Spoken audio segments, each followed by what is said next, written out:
And we appear to be live. Let's just check that people can see us. Hopefully we'll get some comments up that will confirm that people can see us. Yeah, welcome back to the Dictators stream with David Dubato and myself.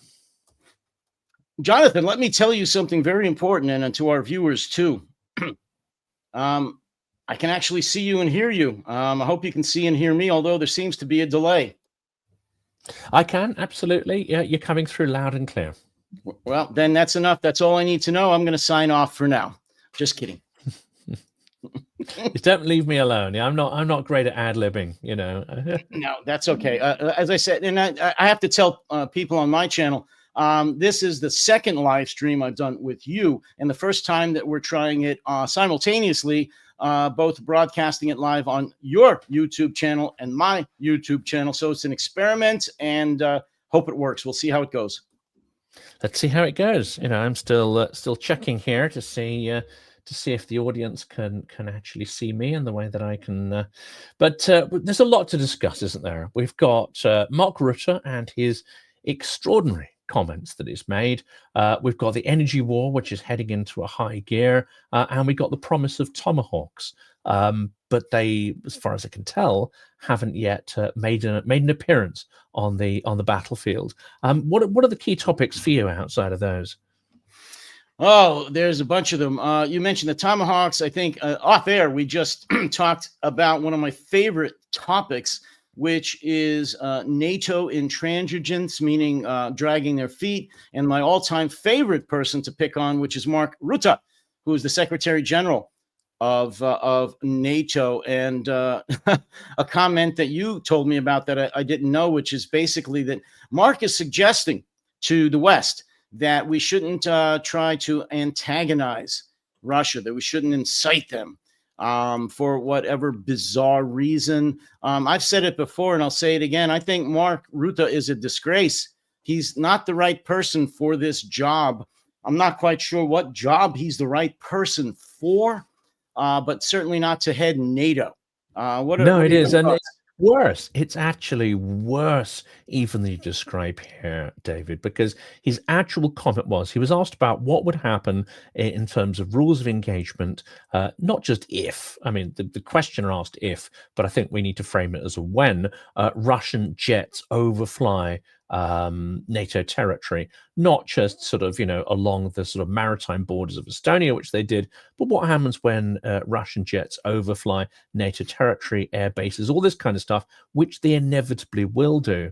And he came out and said, well, it would be a sign of weakness if we challenged them. It'd be a sign of weakness if we gave a warning and shot them down.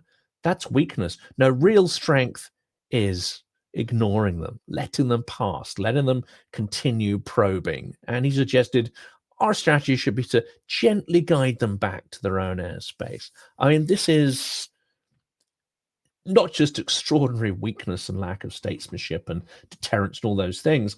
It seems to me an absolute fundamental misreading of the Russian state mentality, their psychology, and what they are aiming to do with these probes. But you come from a military intelligence background. What's your take on what you've heard there? Well, I mean, I would like to say just naivete, which it certainly is, but the words cowardice and just stupidity. I mean, I'm sorry, lack of knowledge of Russian and Soviet history, military tactics and strategy. They don't respond well to weakness. They don't respond. It provokes them. Weakness is a provocation. Yes. Look, these drone incursions, as well as the MiG overflights into Estonia a while back, these are probes. These are intentional probes sent to gauge NATO's response. It's obvious to anybody except Mark Rutte. And so, no, letting them probe, fly over NATO territory, and then gently guiding them back onto Russian territory is exactly the wrong answer. They need to shoot them the blank down. You can insert your own word in blank. They need to, and not with $1 million missiles. They need to develop their own anti-drone tactics, drones, cheap drones, like Ukrainians have done, and have fleets of them. Look, real quick, I want to say at the very beginning, I find it outrageous, but typical for NATO to say that they're going to be building up their defense industry, their defense budgets, and respond to Russian aggression, but it's going to take 1, 2, 3, 4 years. This is insane. They need to do it now, and they have the capability to do it relatively soon. I'm talking within the next few months at least, to start their economies on a wartime footing, to reopen their defense factories, to enhance their budgets to a wartime footing. They need to respond to Russian aggression now. If they make a move, and one of the things that I've read recently, and I think it's very, very true, is a diversionary attack by Russia. They're not doing very well in Ukraine, contrary to their own propaganda, and a diversionary attack. I'm not talking an armored column, but some armed drones or something else in Eastern Europe, in the Baltics, to take away Europe's focus on Ukraine is not out of the question. And right now, Europe is not ready to respond to that. NATO is not ready for that. And of course, by the response to this probe, which is essentially to let it probe, doesn't this invite not just the next probe, but actually the next escalatory step? So, okay, we've got away with this, so now let's try that. Let's try this. Let's try, maybe an incursion on territory. And we had, we'll go back to sort of another NATO member's response in 2015, which was Turkey, which actually shot a Russian Su-24, I think it was, out of the sky after giving it repeated warnings. That's and hasn't been troubled by incursions since, and it didn't lead to full-scale war. But what we're seeing is the appearance of little green men on the border with Estonia. There's a particular road in a rather odd bit where Russian territory sort of has a little box area which is an incursion into Estonian territory, but a road runs through Estonia and through that little jutting out bit. So-called little green men, 7 unmarked Russian soldiers appeared in a very provocative, threatening move. So what is going to happen then if we allow these probes to continue? Surely the next step is to ratchet it up and probe not just the same stuff all over again, but take an escalatory step, which is what Putin is bound to do. Of course. I mean, we've seen it in Ukraine. That's Russian tactics 101.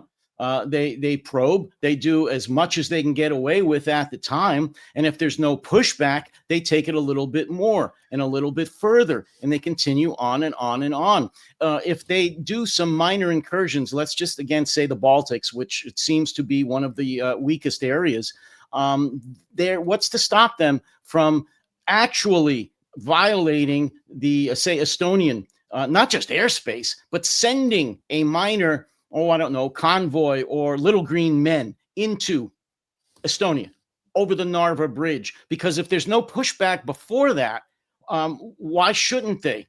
Or any other eastern flank country? Forget Estonia now that I said that. They would respond, even alone. They wouldn't wait for the rest of NATO. But I seriously doubt, and it pains me to say this, Jonathan, that America would not respond. I don't think that Donald Trump would put American forces on the ground or even use our air capabilities to defend what he thinks is a small incursion into NATO countries if it wasn't something that was going to benefit him personally and financially. Horrible, disgraceful thing to say, but I think that Europe has to realize they cannot count on American support for Russian aggression, unless it's just so big, such a huge invasion, such as February 2022 in Ukraine. Other than that, I really fear that America's not going to back up NATO against Russian aggression. That's the real fear, isn't it? And especially if that would involve vast expenditures, actually physically sending an American armada or force to liberate European territory. At that point, you've got to fear that it would become a fait accompli, which is, okay, we're going to maybe put some sanctions on this. We're going to have some strongly worded things. Maybe we'll have another summit. Yeah, let's go for another summit and talk about it a bit more. All the while, Russia is incrementally digging into European territory and ratcheting up the tension. Jonathan, I think except for, and I'll carve out some exceptions in my opinion, except for the most of the Baltic countries, specifically Estonia for sure, and possibly Lithuania and Latvia and Poland, except for those nations, I think that most European nations, NATO nations, EU nations would at this point accept, and I hate to say this, accept some minor Russian incursions into their airspace and possibly into their own land territory, violating their territorial integrity. If Putin would come up with some BS story about why he needs to be there to defend Russian territorial integrity or Russian speakers or some other nonsense, I think at this point, except for the countries I just mentioned, that other European countries might swallow that nonsense. And again, I do not think that Donald Trump would send American forces to back them up. I hope I'm wrong, but everything that I've seen and heard and the actions and rhetoric coming from the Trump administration backs up what I'm saying. That's it. And, even ahead of the Second World War, where we had an American administration that sort of knew that they would take part in the war eventually, they knew which was the side they were, going to come in on, even if not all of the American public were necessarily aligned with that. One famously recalls the Nazi rally in Madison Square Gardens in the late 1930s.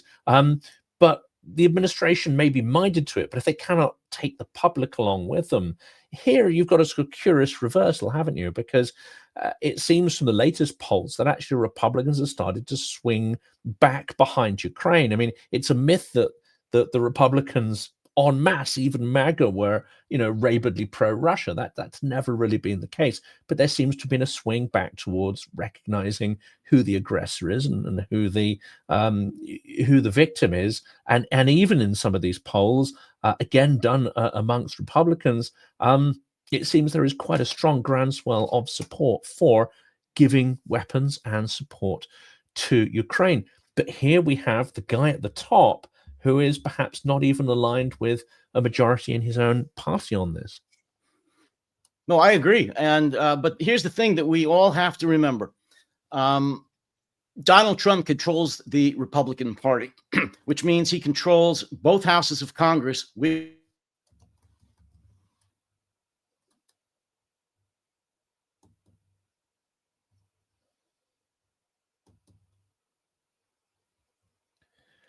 And David's slightly frozen there, or I'm slightly frozen. I'm not sure who is frozen.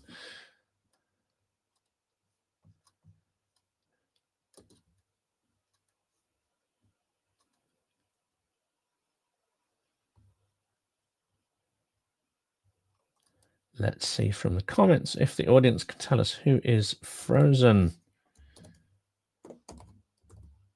David's frozen and I'm fine. That means I'm sitting here with dead air.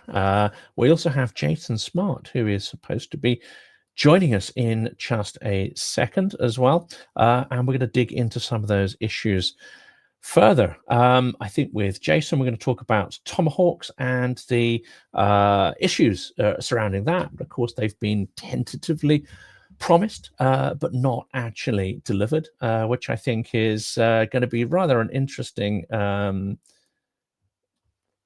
It's going to be rather an interesting situation, whether it's being used to just try to negotiate with Russia, get some kind of leverage, or just create headlines. Now, bear with me for a second. I'm just going to try and get Jason.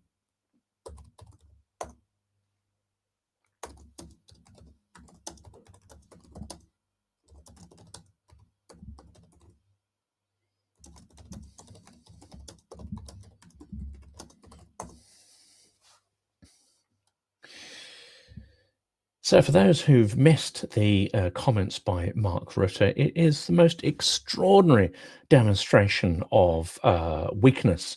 The comments suggest that letting Russian incursions and probes pass without challenge, without warning, without reinforcing sovereign borders is actually a sign of strength rather than weakness. And I think we have to look at that in the way in which Russia is going to perceive that. For Russia, it would be a sign of tremendous weakness if, through their physical actions, their physical incursion into European territory, our response is simply words and more words. Words are thought of as weakness in the Russian strategic lexicon, but it seems that is the default amongst NATO, and that is the default amongst European leaders, is to respond with strongly spoken words, and in Rutte's case, to respond with threats that are never going to be followed up on, and to follow with sort of jibes and sarcastic jokes about Russian technical military capabilities. That is not the right way to respond at all. Now we're going to try and get David back in. We're going to try and get Jason in as well. If you just give me a couple of seconds to try and do that.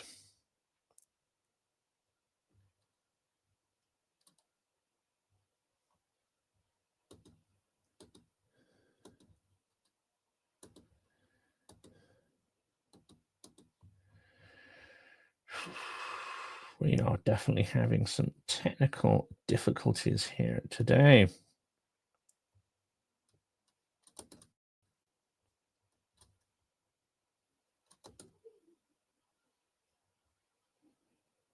Right, while we try to do that, let's have a theory. The Tomahawks are not so important in themselves. I'd love to add the comment to the screen. I don't have permission at this point, but this is a great question from Mads.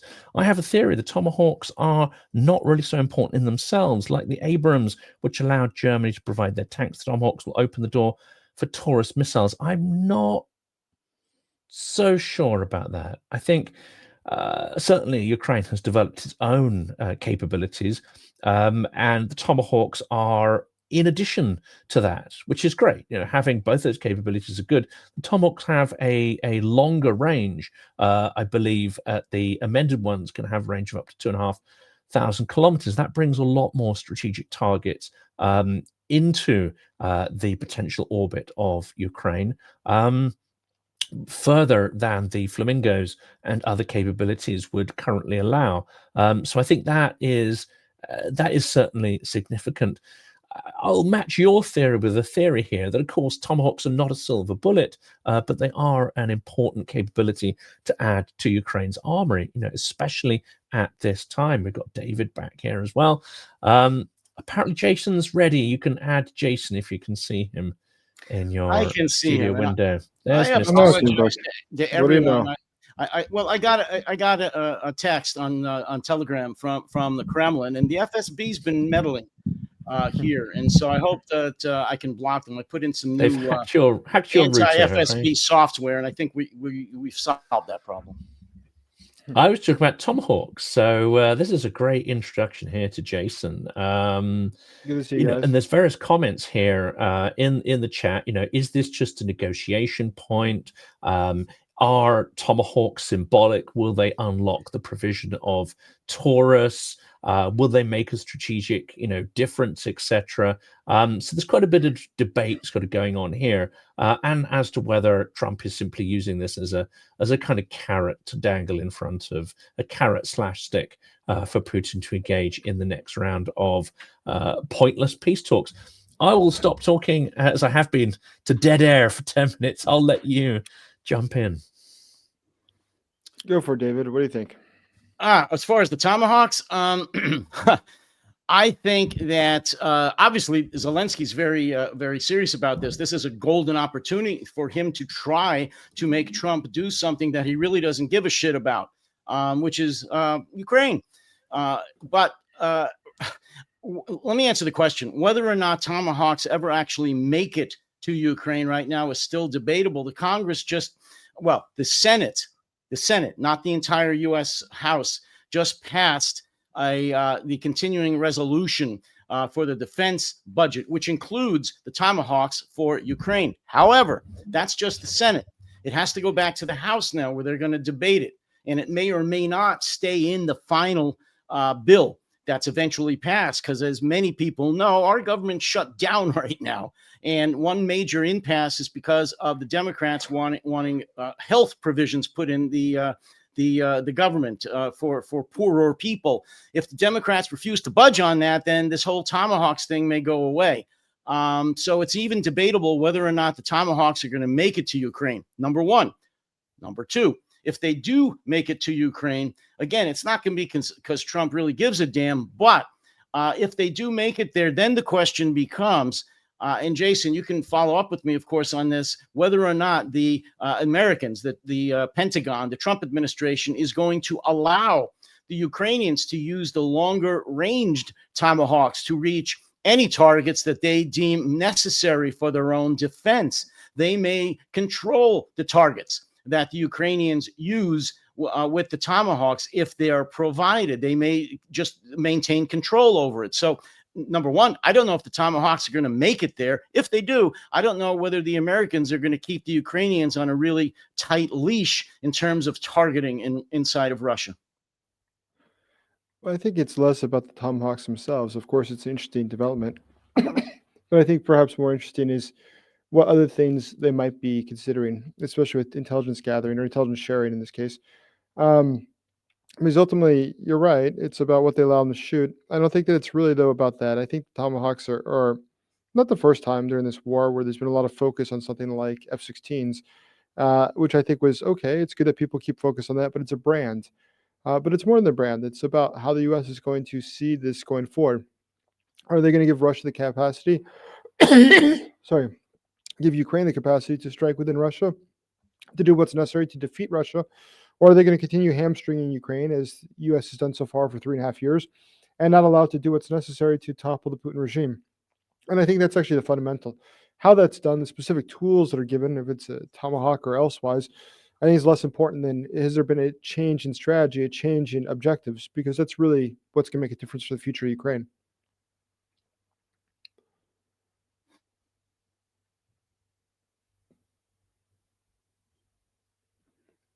Jonathan, David, someone? Well, again, I had some technical difficulties. I had to wrestle somebody off my line here. Yeah, I mean, I agree with you, but to me, it comes back to the fact that I don't know what the final result's going to be as far as, look, the Americans supplying any new weapons of substance or support for Ukraine at all. And I'm sorry, that's the 800-pound gorilla in the room, even not just with Ukraine, but with Europe as well. What are the Americans going to do? Are they going to supply, as you said, Jason, intelligence? Are they going to continue or restore the intelligence gathering with Ukraine? Because they can supply them with all the weapons in the world, but if they don't have the ability to accurately target them using intelligence that only America at this point can provide, then they're almost useless. But let's assume that they do provide them with the intelligence they need, the capabilities, the intelligence capabilities they need to target anywhere in Russia that they would like. If they say, yes, but you can only target A, B, and C, and it's going to have to be with our permission, and that's really going to handcuff Ukraine. And sure, they're going to accept it because it's better than nothing. But I hope that's not what happens if they, in fact, ever do supply Ukraine with the Tomahawks. Well, as I said, I think the Tomahawks are sort of a secondary issue. It's more what you said. The primary issue is, what is the position of the U.S. going to be? I think it's definitely the more interesting question here. And if the U.S. is serious about allowing Ukraine to win, or if it's not made the decision yet, based upon that, I think that everything else is sort of secondary. Because ultimately, even if they gave Tomahawks a restricted usage, then really what good was it? So really the question we should be asking is, will the U.S. be doing what's necessary to not only allow Ukraine to win, but to facilitate its winning by doing things such as attacking deep inside of Russia, going after the power grids, going after things such as the critical parts of their country's economy that allow it to function. And the Russian economy really is in a disastrous state. I was just reading. I should have a video coming out in a couple hours about this, but I was just reading some statistics earlier today about this. Sorry, I'm losing my voice again. And one of the most fascinating things I've read is how much Russian banks are losing right now. So month over month, banks are losing hundreds of billions of rubles are being taken out. It's a significant amount. I mean, it was 137 billion just the first part of this month, 188 billion last month, 199 billion the month before, 226 billion the month before that, 216 billion before the month before that. And you go through it and you say, that's strange. That's a lot of money leaving the banks. You see the fact that the stock market in Russia has really started to bottom out. The fact that they're giving such huge discounts right now on things like euros as well as on Brent. The discounts that they're forced to give for the oil markets is significant. I mean, they're taking a real haircut with that. All these different things are signs that Russia's economic capacity to continue fighting is being diminished. Now, how the White House is going to treat that is going to be something where it tries to hurry that up or try to, hasten the decline of Putin remains to be seen. Obviously, we hope that's the case, but that does remain to be seen. I think that generally speaking, I've become more optimistic, not less, in the recent times. I was just in Washington, D.C., and I was there for a number of meetings that were very, very interesting. And the reason that I have more faith now than before was simply speaking to people who would be in the know about such things, including people who work for major U.S. news organizations who cover the White House. The fact is that there's been some sort of a change in the White House. They're fed up with Putin, mostly because of the Nobel Peace Prize thing, that he wasn't going along with ending the war. That really upset them. And I'm not going to say that the president's petty, but we all know he's very petty. So I think that this is enough to motivate him. I mean, I would not exclude it. Would a 5-year-old behave this way? Yeah, probably. So would I give that to Trump? Probably. Yeah, I could believe he would do that. That sounds about right.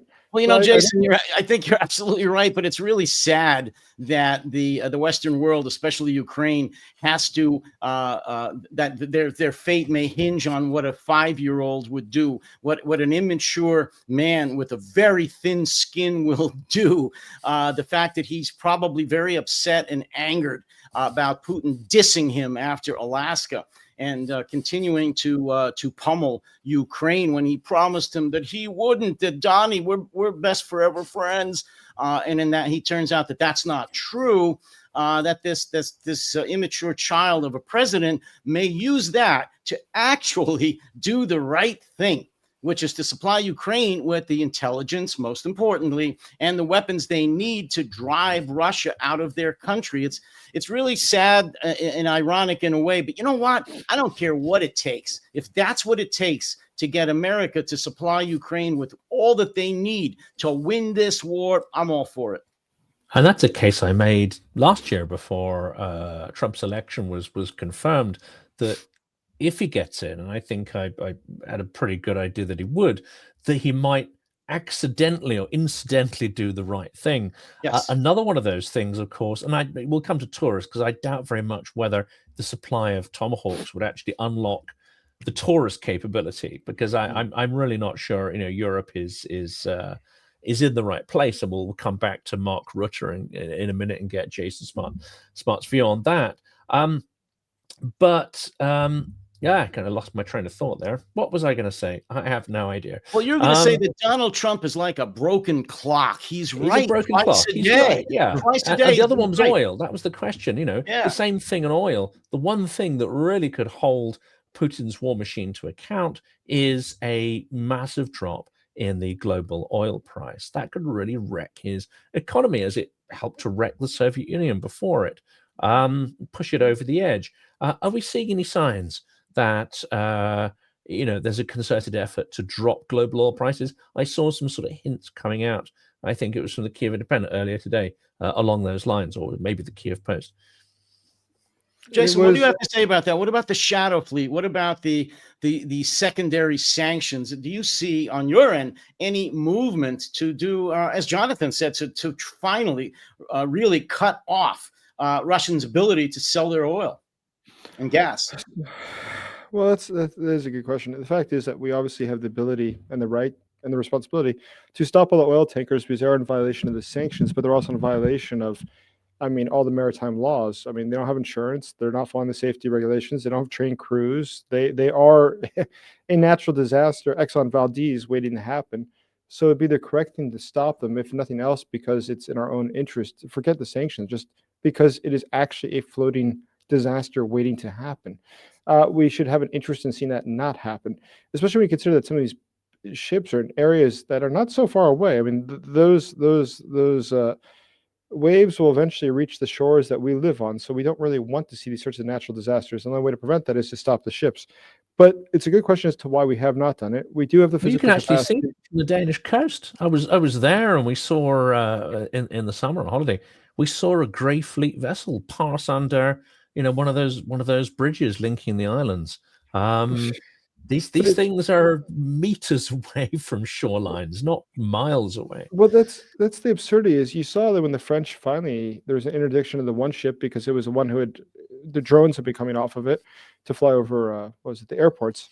And what's surprising about that is simply that they all knew it came from there. It wasn't hard to get to. It wasn't hard to board the ship or anything. But the fact is, they had to wait for this when it's physically attacking a European country. We allowed it to be there. We knew that it had the inherent risk. There was a high potential they could carry out attacks from it, and nobody cared. I mean, nobody stopped them. And to me, that's just fascinating. I mean, why not? The other thing is that, historically, I know that the Ukrainians have desired or aimed to sink part of this fleet. When it was empty, though, specifically when it was empty, because they wouldn't upset the Europeans that they were creating environmental hazard by sinking something with oil that would pour out everywhere. But as a whole, it baffles my mind that we haven't gone after it. And actually, very sincerely, I don't understand the logic for it, because if you look at like where it's going, these are countries. In the case of India, as you know, most of the oil that they buy is not being used for domestic use. It's not because they have a huge population. They're forced into this corner, and there's no other way they can support themselves. No, they're reselling this stuff. This is for pure economic gain of some very rich people. That's all it is. So why aren't we stopping it? It's very hard for me to understand. Well, let me throw this out there for the folks that are watching and hopefully commenting. And I just talked to Chuck Farr about this. I just interviewed him before this, and he said we talked about the same thing. And his opinion was that it's a lack of political will. I mean, that's not a mystery, but it's because the majority, I guess, of the European leaders are still afraid of antagonizing Putin, that they feel if they interdict these ghost ships without way beyond enough reason, probable cause, violation of international law, and so forth and so on, it's going to antagonize him further. But you made all the right points, Jonathan, about violation, Jason, about violation of international law, the environmental costs. Russia only has very few warm weather ports. And they need to go out of, for example, in the Baltics, they need to go through the Baltic Sea. They need to go out of the St. Petersburg area, through the Baltic area. There's no reason on earth why why NATO, even the Baltics, but NATO cannot just interdict any ships that are obviously in violation, that are not seaworthy, that are an environmental disaster, and just interdict them, search them. If they find drones, if they find anything, oil, if they find anything in contravention of sanction policies or further international law, seize the ship, seize the crew, seize the contraband, and call it a day. It's all coming down to political will. And unless and until NATO and the EU decides to get serious with these sanctions, the secondary sanctions and the shadow fleet, Russia is going to continue to be able to fund the war against Ukraine. And that's just a disgrace and unforgivable, in my opinion. And I'd like to know what the viewers think about that.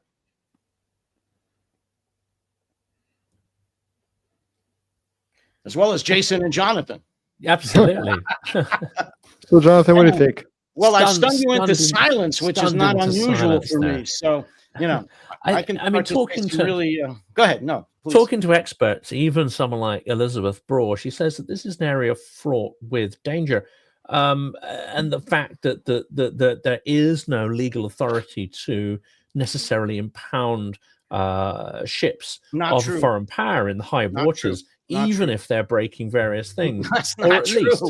or at least, what I think we see here is a common pattern, which is where there's area of ambiguity, where there's legalistic arguments or administrative arguments, we are always falling on the side of caution, always falling on the side of using these administrative, arguments to prevent giving decisive deterrence action. It was until recently the same thing on the frozen and Russian assets, and letting sort of Belgium and Euroclear basically say, okay, we're just not going to, take those risks on, and use these little tiny sort of bureaucratic points. Unfortunately, those things seem to me to signal to Russia weakness. It signals to Russia that they can carry on ratcheting up escalation. It's the same, unfortunately, with the drones. It's saying, well, we don't have the authority to do this, or it's better not to touch them. That kind of leads us into, the comments of Mark Rutte. What we're doing here is signaling our so-called adherence to law, administrative codes, this, that, and the other, certain ways of doing things. All we're doing is signaling to Russia that they can carry on, and they can escalate, and they can keep punching us, but actually punch us harder and harder each time. Jonathan, let me say this. Jason. Let's assume, for the sake of argument, that there is no legal authority to interdict these ships, which I don't agree with. But let's just say, again, for the sake of argument, that NATO, the EU, the West doesn't have any legal authority to interdict these shadow fleet ships. What about if they do anyway? What is Russia going to do? Sue us? Take us to court? Okay, that's fine. Maybe they'll start a war. No, they've already done that. It's called Ukraine. This is stupid. This is crazy. This is going to taking a knife to a gunfight. This is the Democrats in America using a subpoena to hit the Republicans over the head. Doesn't work. It's not even a knife. I would welcome a knife at this point. We're taking a spoon to a gunfight. That's the level, we're at, I think. Well, I hate to break it to people, but we're at war. There is a war in Ukraine. Russia has stated for years, Jason, you can clarify how many years, that they are at war with the West. The problem is the West hasn't admitted or acknowledged that they are at war yet. That's a problem. No, I agree with you totally. I mean, I think that's always the question, though, right? Is that it's not what we want, it's what they want that matters in this situation. And I think most people don't choose to have their houses robbed until the robber determines he's going to rob your house. So it doesn't matter what you say to him or what you try to propagate. He's already made a decision about your future for you. In the same way that there is a decision to wage war, it's not something that's really in our hands. It's a decision that was being made by somebody else for us. And in this case, it was being made by the Soviet Union, actually, going back, way back in the beginning of the Soviet Union, where it's part of Soviet state policy. I mean, eventually there's going to be a survival of the communist system where socialism will spread globally, and the basis for that will be the Soviet Union. And so the defeat of the West would be part of what was necessary to achieve that ends. But today, nothing's changed. They view that there's going to be sort of they say they don't want a bipolar world, which is just false. They do. I mean, they sort of want a unipolar world. But the way that they would organize that is simply by making sure that the West is defeated and unable to compete anymore with them. And that's really what it boils down to. So if we understand that's what the real objectives are and what they're going for, it makes it even more absurd that we always try to give them a lifeline and buy more time for them to restabilize and get back on their feet. History has shown that it doesn't really work out well for us. They're not interested in being our partners. They're not interested in being our friends. They're interested in seeing our downfall. And so it sort of seems systemically flawed to think about what we should do next and always find a solution that says, and we'll work together, when there's perhaps a chance that they don't want to work together. We don't ask them that. We don't look at their state policies and what they're doing to actively work against us, which would be indicative of the fact that though they say one thing, what they do is quite a bit different. And what they do is so much stronger, so much more clear than their empty words that Moscow typically gives us. But what do you think? Well, I went to an event where, and it was framed as a debate. I think, obviously these appeal to the public, but I think they have limited efficacy. But here you had two people arguing that sanctions should not be a tool of foreign policy because they've comprehensively failed, and two people who are arguing that they should. So those arguing that sanctions are essential, even if they're flawed, were Edward Lucas and Tom Kimmage, who's a well-known sort of Chatham House expert and very strong voice on the financial kind of side. And they were arguing actually against a former British ambassador and a diplomat, and the guy who was in the Moscow embassy, who actually, by his admission, was the architect of half the sanctions, or at least he was asked to implement half the sanctions or approve them. And he made the case of how ineffective they are, and we should just abandon it as a tool.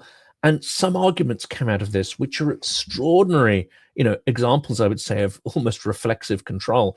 One is this sort of West blaming itself, and this is a particularly sort of diplomatic failing, that somehow Russia's aggression now is ultimately the fault of the West. That somehow we didn't engage enough with them in the 90s, that we didn't support their, democratic transition, etc., etc., etc. This sort of self-loathing that somehow leads to giving Russia an excuse to get them off the hook. The other arguments there that sanctions have done more harm to us than it's done to Russia, which from all your reports, Jason, is patently untrue. And Edward made the interesting assertion there. If the sanctions don't work, why do Russian oligarchs spend literally millions of dollars a year to highly paid lawyers to help them avoid those self-same sanctions? I mean, a completely ludicrous argument. But there seems to be a strain of weakness and self-loathing and fear of projecting power and deterrence while letting Russia off the hook for its genocidal imperial activity over and over and over. Yeah, I totally agree with you. I mean, I think that there's a sort of absurdity of what's going on. The fact is that the Russian oligarchs are obviously being affected by this. They're obviously being damaged by this, and we all know it. We all see it. And the fact is that the Kremlin itself is obviously keen to see the sanctions taken off. It is pivotal to seeing the decline of their economy.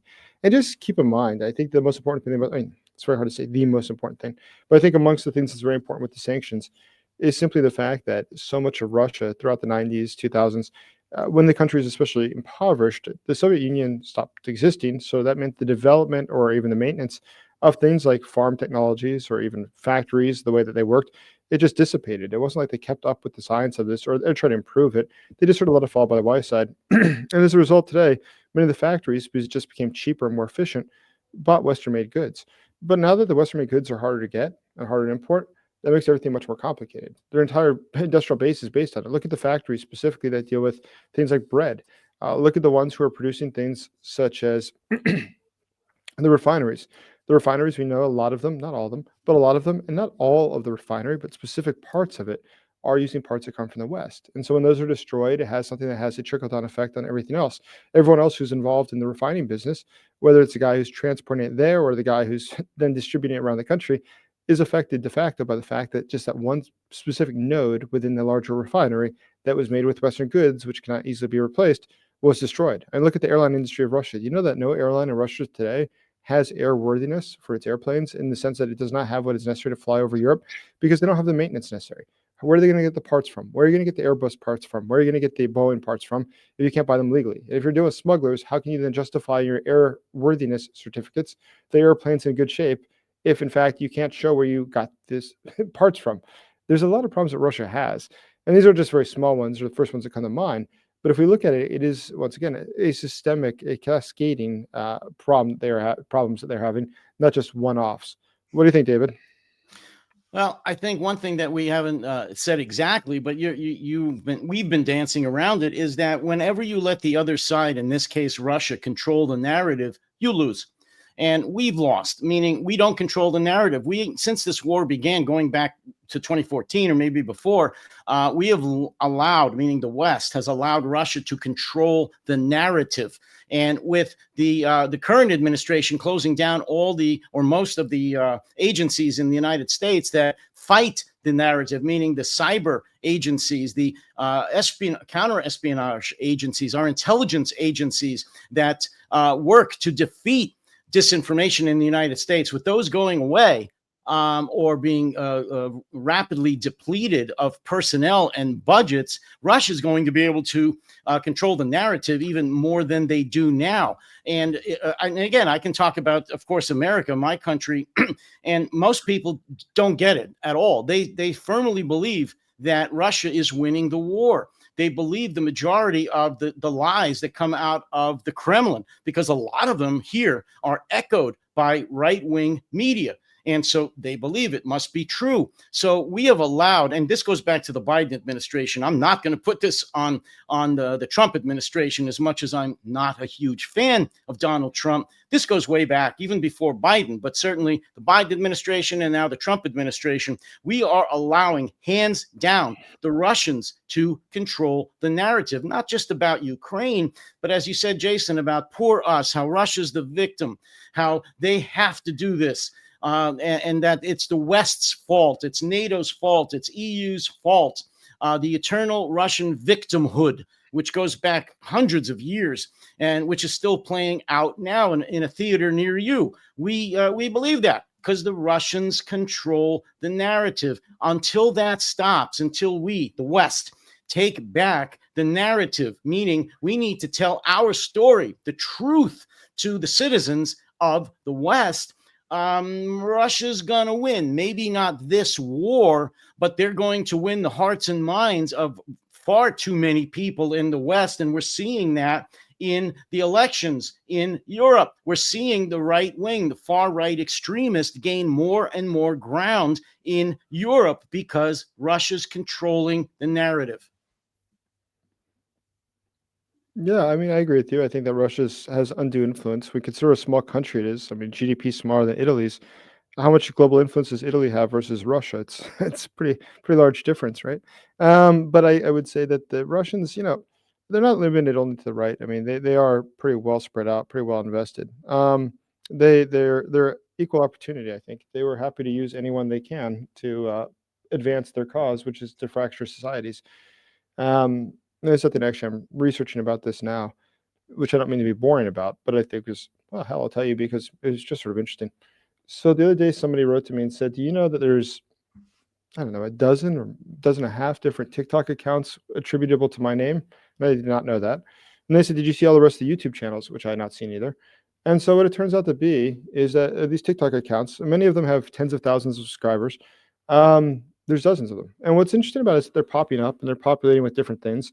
And so I have some friends that study these sorts of things, how messages spread and how propaganda is used. And what's funny about it is I presume because Ukraine is associated more with being a lefty issue, that it's the target audience that they're going for is definitely center left or left. Because the different things that we try to find that they have in common was that at the end, they're all promoting various mm, let's say public figures or people, none of whom I'd ever heard of before, but are very popular with some people on the left that are especially anti-establishment, very much against the state being involved in foreign conflicts or foreign wars. And so we don't know exactly where this is going yet. We'll get to it in a few days. But what's interesting about it is that why this? Why are they promoting these sorts of people who are some random Americans, comedians included, that have these viewpoints? Well, because ultimately I don't think they really care about this comedian or anything else. It just they realize pushing this narrative that the U.S. is too overextended in foreign countries that should let those countries be alone is something that countries like Russia have an interest in promoting, and so that's something that they're using widely, and that's not uncommon. I mean, the fact is that Russia has been involved with choose a cause where it will probably divide the society. Russia will get involved in. And it's quite literally any issue. I mean, once again, the objective here is not actually to promote a political cause as much it is to reflexive control, as Jonathan said, to create this response in the enemy population, so that population is no longer be a threat to you, and will be doing things that are aligned with what is your state's interest. In this case, things that will help Russia and hurt the West. And the way that they organize it is very well researched. Obviously, they've spent now several decades working on this, and by comparison, Western countries simply don't operate this way, unfortunately. And so there's a lot less appreciation, I think, we have for it, of how much effort they put into this and how well developed it really is. Jason, what do you make of the widespread Russian chaos? What you're talking about that's been spread out through Europe: the arsons, the murders, the disruptions, the drone incursions, the airports being shut down, the disinformation, the election meddling. Where do you see this going, and why is Europe, the leaders, putting up with this? Why is this still not a five-alarm fire for them? Why are they allowing this to continue? It's a really good question, and I think there's two answers to it. Is one is that they obviously fear this escalation as always, but the other aspect of it, I think, is that there probably are things that happen, and they're happening behind the scenes. I think there's a lot that happens. For instance, Russia doesn't admit that it's doing this. We're the ones that publish it. They probably are attacked as well, but they choose not to publish it. That's also a decision. So we don't know exactly what's going on there. Uh, but there are some signs that probably they do face some sorts of pressures that we decide to put on them. Unfortunately, it's not enough, and it's obviously not enough to deter them. But I think one of the most fascinating reports I've ever read in my entire life was going back to the 2016 U.S. elections, U.S. presidential elections. There was a report, and now I'm going to forget whose it was. I want to say it was the House. It was a select committee, but either way, it doesn't make a difference. What the bottom line was, though, this U.S. intelligence report that came out, which was published, came out and it said something fascinating, which was talking about how the hacking was being done by Russians. And when I read that, which when I find the document, I'll send it to you because now I can't remember the name. It's going to kill me. Is it was absolutely amazing. I mean, it says, Ivan Ivanovich showed up at the office and it was 8:49 a.m. He walked in door number 3. He used his passcode. Then he walked to his computer. He unlocked the door using this code. They sat down at his desk using this code. Then he sat down. He went this. Then he went to the other room. He got a cup of coffee. He talked with Alexander Alexeyevich and he did this. And then he came back to his room and he sat down. He logged back into his computer. And when I read this, I was like, what's really amazing about this report is less the fact that how detailed it is, but the fact that they're showing off if we have this degree of intelligence about how your hackers operate, where obviously we know that means the US has had access to their cameras because we know who he interacted with or who he passed in the hallway. There's no other way you can know that unless you saw it. We know what his passcodes were. We know what he was logging into. We know what time he came, what time he left. We know what emails he sent in that period of time. I think that our degree of penetration of them is so much more superior than what they have of us. That's part of the reason as well.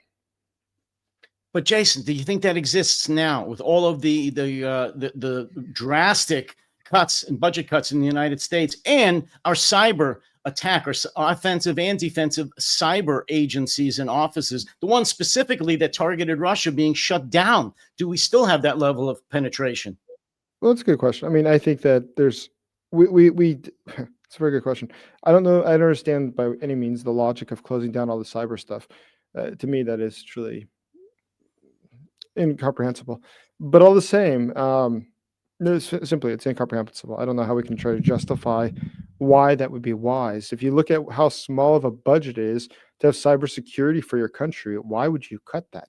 Not only that, but the offices that combated Russian disinformation in general were also closed down, along with the cyber offices that targeted Russia.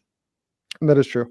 No, it's tragic. I don't know what's going on there, but I will say that does not look good from the outside. No, and it's probably worse on the inside. It keeps me up at night. This is just incredible. I don't know who thinks that this is a good thing. I don't know what the upside is to that for American national security. I think nothing. All I can think is that there's some financial motive to that. There always is. I just don't know what it is yet. Yeah, it's totally possible. And the other report, we've got two things, which I think in the few minutes we got left. One is the energy war. And of course, it is concerning, how Russia is systematically taking out, let's say, Ukraine's gas reserves and its gas infrastructure, and also targeting energy. Although I understand that a lot of the energy supply has been sort of decentralized over the last couple of years. So it won't, the lights won't go out completely. But how's this winter shaping up? And is this, dare I say, a final attritional battle to see who can degrade the other side's sort of energy infrastructure and resource base when it comes to energy as revenue for building their respective war machines? Well, I hope Jason jumps in here, and I'm sure he will. Let me just say one thing, that as always, Russia targets primarily the civilian sector. They're hoping to cause as much pain and misery to the Ukrainian population as they can this winter. Whereas, for the most part, the Ukrainians are targeting the military industrial complex. They are trying to cut the gas and oil infrastructure so that Russia cannot resupply its military. Again, two opposites here, and I don't think the majority of the world knows that, or at least differentiates between those two strategies. And that certainly held for most of the war. There are some interesting little hints that there's some slight changes here. One is, of course, the strike on the Belgorod thermal power plant twice. Now, one can say that it's dual use. A lot of these facilities, almost everything in Russia is dual use because the military is so endemic. But what we don't hear about, of course, is Russian successes in hitting Ukrainian military-industrial complex, because quite rightly, they don't talk about that stuff. So yes, we hear the civilian stuff. We don't necessarily hear whether there are successful strikes against military-industrial targets. I mean, there are obviously. Jason, please. They're not 100% blind. They do sometimes hit targets, but they I think that it's one of the things that is also challenging is that the Russians aren't very precise in their weaponry, and so there does seem to be a lot of times where things do strike civilian targets, or I mean, for that matter, where air defense will hit a missile, and the missile still has to come down somehow, and then it explodes. And sometimes that is, in residential areas as well. So there's a lot of different things that can happen, not just, the obvious, clear targeting of civilian targets, but the fact that there's other ways that things do end up being struck. But going ahead, I think that the Russians as a whole are very keen to figure out how it is that they can create a change. At this point, I think that they themselves sense that things are not going the way that they should. Things are quite obviously not going the way that they should on the battlefield, economically, politically, socially. There's nothing really good going on in Russia. And I mean that quite objectively. I mean, I'm quite serious. Is that, I do read the Russian news every day. I follow it pretty carefully. Talk to lots of other people who study Russia carefully. And when you look at it all, there is a lot of signs coming out of the country that it's just not a sustainable situation. It's not tenable. And as such, it's going to eventually reach a head. It's going to reach a breaking point. And given the current economic situation, as rapidly is worsening in Russia, to such a large degree, so much more than I would have ever have guessed 5 years ago was possible. I think that there's a really good chance that we could see destabilizing events in the near term. I certainly hope you're right. I think that the reports of Putin's demise in the past, of course, have been greatly exaggerated because everybody wants to see him go. But I agree with you, Jason. Everything that I see, read, and hear from people inside of Russia, he's not as popular as he was, and if anything else, the oligarchs are getting very, very antsy. He's not going to be taken down by the Russian population, but when it happens, it's either going to be the security forces and or the oligarchs, and I don't know how close that is to happening. I hope it's very soon. We can always hope it's going to be even sooner, guys. Though it was great talking. I've got to run, unfortunately. I apologize, but it's good to see you. Thanks, Jason. Take care, guys. Bye-bye. Thanks so much. Great to see you. And this is probably where we need to wrap up anyway, isn't it, David? Because we didn't come to a conclusion on Tomahawks. I know Jason is of the view that they're on their way, but you never know from one day to the other whether Trump is going to withdraw or not. Something we didn't get into now, and maybe for future future episodes, is the continuing or expanding ability of Russia in the UK. How they are making inroads into not European, but British politics. Not overwhelming, but more and more. I think it's dangerous. The right-wing extremists are listening to the Kremlin more and more. So I would like to talk about that in the future. It's a dangerous situation, and I know you talk about being shadow banned a lot, and I don't necessarily have your same experience of shadow banning. But for instance, I put a video out on Monday, and it got 40,000 views, and that was on a Ukraine topic, which is great. I put out what I thought was one of my best videos, and I put a huge amount of work into the structure and scripting on Nigel Farage. I had the image of Nigel Farage. I put it out yesterday with the implication that somehow his interests lie more with foreign powers than they do with us. That video got a couple of hundred views. So I'm like, and when I looked at the stats, it was deeply, deeply weird. The way it just that video just died almost instantly, you know, whereas all other variables are the same. You know, usually you'd expect a thumbnail like that to do reasonably well. You'd expect the topic to do well. You'd expect not maybe 40,000, which the previous video got on a Ukraine topic, but you'd expect it to get at least a couple of thousand.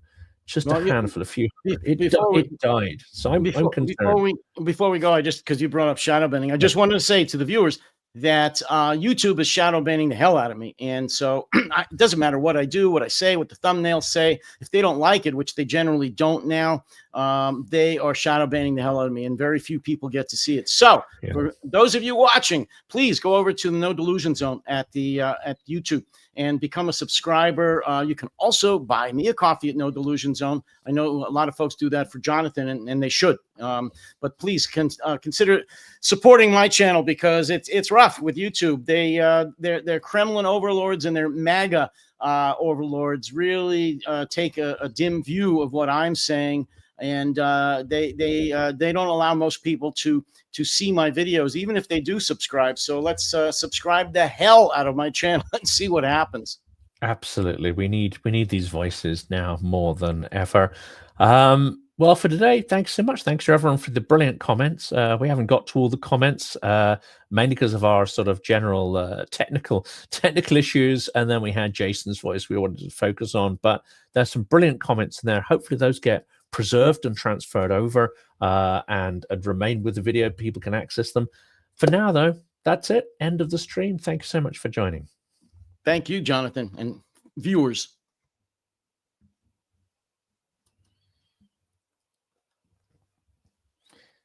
If you hit the end stream button, I think it should cut off any second now.